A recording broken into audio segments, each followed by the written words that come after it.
The families of these young people say that each of them has developed an addiction that cost them their lives, and that they represent just a fraction lost every year through suicides linked to problem gambling.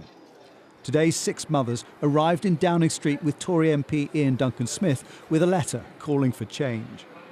It should have on the bottom of any gambling advert, it should say gambling kills.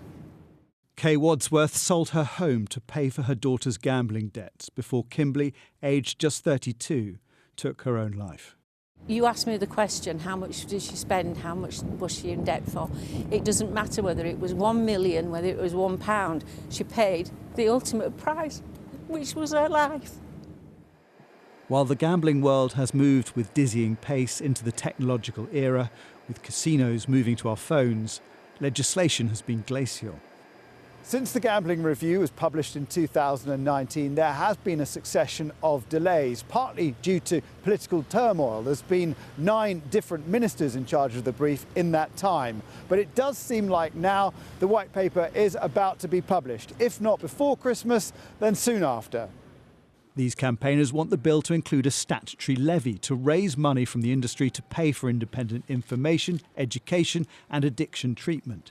There's already a voluntary system, but Liz Ritchie, who lost her son Jack, says it's not robust. What's wrong with the gambling messaging as it is? I mean, they do a lot of anti-gambling messaging. Well, it's not really anti-gambling, is it?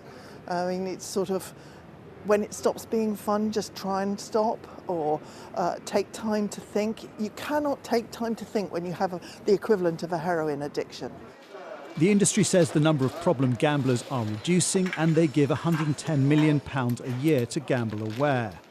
They add, Gamble Aware is responsible for independently distributing research, education and treatment funds to services and charities. British Gambling Council members have no formal or informal role with Gamble Aware and have no say on who receives donated money or how it's spent. But both industry and campaigners expect change. The key areas that we need to see is to curtail the promotional levels that go on, particularly to younger people. And the second thing is to make sure that those who are already damaged can get treatment because it's being paid for by those who damaged them. We'll find out soon whether he and these mothers have convinced the government.